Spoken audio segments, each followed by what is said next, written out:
Part 1, Chapter 1. Thick Description Toward an Interpretative Theory of Culture. In her book Psychology in a New Cave, Suzanne Langer remarks that certain ideas burst upon the intellectual landscape with a tremendous force. They resolve so many fundamental problems at once that they seem also to promise that they will resolve all fundamental problems, clarify all obscure issues. Everyone snaps then up as the open sesame of some new positive science, the conceptual centerpoint around which a comprehensive system of analysis can be built. The sudden vogue of such a grandiose idea crowding out almost everything else for a while. It's due, she says, to the fact that all sensitive and active minds turn at once to exploiting it. We try it in every connection for every purpose, experiment with possible stretches of its strict meaning, with generalizations and derivatives. After we have become familiar with the new idea, however, after it has become part of our general stock of theoretical concepts, our expectations are brought more into balance with its actual uses, and its extensive popularity is ended. A few zealots persist in the old key to the universe view of it, but less driven thinkers settle down after a while to the problems that the idea has really generated. They try to apply it and extend it where it applies and where it is capable of extension, and they desist where it does not apply or cannot be extended. It becomes, if it was in truth a seminal idea in the first place, a permanent and enduring part of our intellectual harmony. But it no longer has the grandiose, all-proposing scope, all-promising scope, the infinite versatility of apparent application it once had. The second law of thermodynamics, or the principle of natural selection, or the notion of unconscious motivation, or the organization of the means of production does not explain everything, not even everything human, but it still explains something, and our attention shifts to isolating just what that something is, to disentangling ourselves from a lot of pseudoscience to which, in the first flush of its celebrity, it has also given rise. Whether or not this is in fact the way all centrally important scientific concepts develop, I don't know, but certainly this pattern first fits the concept of culture around which the whole discipline of anthropology arose, and whose domination that discipline has been increasingly concerned to limit, specify, focus, and contain. It is to this cutting of the culture concept down to size, therefore actually ensuring its continued importance rather than undermining it, that the essays below are all, in their several ways and from their several directions, dedicated. They all are, sometimes explicitly, more often merely through the particular analysis they develop. and for a narrowed, specialized, and so I imagine theoretically more powerful concept of culture to replace E. B. Taylor's famous most complex whole, which is originative power not denied, seems to me to have reached the point where it obscures a good deal more than it reveals.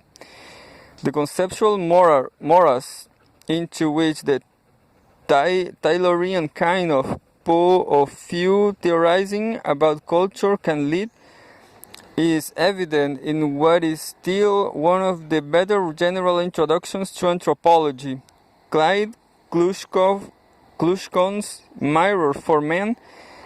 In some 27 pages of his chapter of the concept, Klushkon managed to define culture in turn as the total way of life of people, the social legacy the individual acquires from his group. Third, a way of thinking, feeling, and believing. Fourth, an abstraction from behavior. Fifth, a theory of the power of the anthropologist about the way in which a group of people in fact behave. Sixth, a storetic description toward a storehouse of pooled learning. Seventh, a set of standardized orientations to recurrent problems. Eighth, learned behavior. Ninth, a mechanism for the normative regulation of behavior. Tenth, a set of techniques for adjusting both the external environment and to other men. 11th, a precipitate of history, and turning perhaps in desperation to similes as a map, as a sieve, and as a matrix.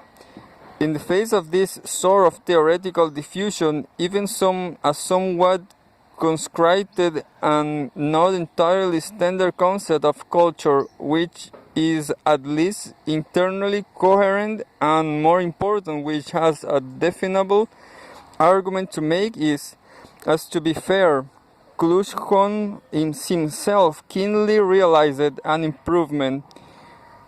Eclecticism is self-defeating, not because there is only one direction in which it is useful to move, but because there are so many, it is necessary to choose. The concept of future, I suppose, and whose utility the essays below attempt to demonstrate, is essentially a semiotic one, believing with Max Weber that man is an animal suspended in webs of significance he himself has spun. I take culture to be those webs, and the analysis of it to be therefore not an experimental science in search of law, but an interpretative one in search of meaning. It is explication I am after constructing social expressions to their surface enigmatical. But this pronouncement, a doctrine in a clause, demands itself some explication. 2. Operationalism and methodological dogma never made much sense so far as the social sciences are concerned, and except for a few rather too well-swept corners, Skinnerian behaviorism, intelligence testing, and so on, it is largely dead now, but it had for all that an important point to make, which however we may feel about trying to define charisma or alienation in terms of operations, retains a certain force. If you want to understand what science is, you should look in the first instance not at its theories or its findings, and certainly not at what its apologist says about it. You should look at what the practitioners of it do. In anthropology or anyway social anthropology, what the practitioners do is ethnography, and it is in understanding what ethnography is, or more exactly what doing ethnography is, that a start can be made towards grasping what anthropological analysis amounts to as a form of knowledge. This it must immediately be said, is not a matter of methods. From one point of view, that of the textbook, doing ethnography is establishing rapport, selecting informats, transcribing text, taking genealogies, mapping fields, keeping a diary, and so on. But it is not this. But it is not these things, techniques, and received procedures that define the enterprise. What defines it is the kind of intellectual effort it is. An elaborate venture in to borrow a notion from Gilbert Ryle, tick description. Ryle's discussion of tick description appears in two recent essays of his, now reprinted in the second volume of his collected papers, and addresses to the general questions of what, as he puts it, Lepeser is doing, thinking and reflecting, and the thinking of thoughts. Consider, he says, two boys rapidly contracting the eyelids of their right eyes. In one, this is an involuntary twitch. In the other, a conspirational signal to a friend. The two movements are movements identical. From an I am a camera phenomenalistic observation of them alone, one could not tell which was twitch and which was wink, or indeed whether both or either was twitch or wink. Yet the difference, however unphotographable between a twitch and a wink is vast, as anyone fortunate enough to have had the first taken for the second knows. The winker is communicating, and indeed communicating in a quite precise and special way. First, deliberately. Second, to someone in particular. 3, to impart a particular message. 4, according to a socially established code. And 5th, without cognizance of the rest of the company. As Ryle points out, the winker has not done two things, contracted his eyelids and winked, while the twitcher has done only one, contracted his eyelids. Contracting our eyelids on purpose when there exists a public code in which so doing count as a conspirational signal is winking. That's all there is to it, as aspect of behavior, a flag of culture, and voila, a gesture. That, however, is just the beginning. Suppose, he continues, there is a third boy who, to give malicious amusement to his cronies, parodies the first boy wink, and as amateurish, clumsy, obvious, and so on. He, of course, does this in the same way the second boy winked and the first twitches, by contracting his right eyelids. Only this boy is neither winking nor twitching, he is parodying someone else's. As he takes it, laughable attempt at winking. Here too a socially established code exists. He will wink laboriously, over obviously, perhaps adding a grimace. He usually artifices of the clown, and so also does a message. Only now it is not conspiracy but ridicule that is in the air.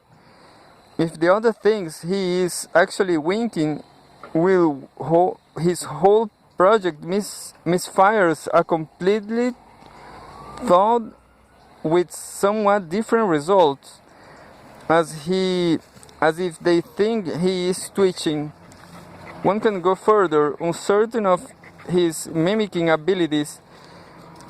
The would-be satirist way practice at home before the mirror, in which case he is not twitching, winking, or parodying, but rehearsing.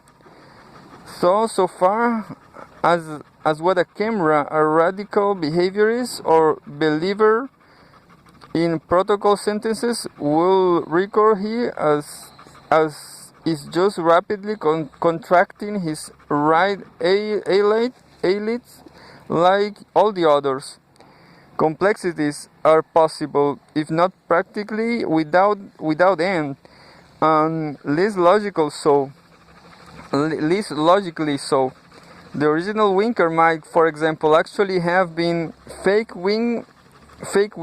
winking, say, to mislead outsiders into imagining there was a conspiracy afoot when there in fact was not, in which case our descriptions of what the parody is parodying and the rehearsing, of course, shift accordingly. But the point is that between that Ryle calls the thing description of what the rehearser parodist winker twitcher is doing, rapidly constructing his right eyelids, and the thick description of what he is doing, practicing a burlesque of a friend faking and wink to deceive an innocent into thinking a conspiracy is in motion, lies the object of ethnography, a stratified hierarchy of meaningful structures in terms of which twitches, winks, fake winks, parodies, and rehearsals of parodies are produced, perceived, and interpreted, and without which they will not even the zero form twitches, which as a cultural category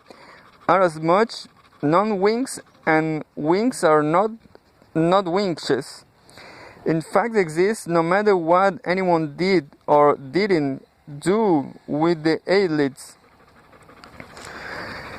Like so many of the little stories Oxford philosophers like to make up for themselves, all these winkings, fake winking, burlesque fake winking, rehearsed burlesque fake winking may seem a bit artificial. In way of adding a more empirical note, let me give deliberately unpreceded by any prior explanatory comment at all, a not untypical expert from my own field journal to demonstrate that, however evident of for didactic purposes, Ryle's example presents an image only too exact of the sort of piled-up structure of interference and implication through which an ethnographer is continually trying to pick his way.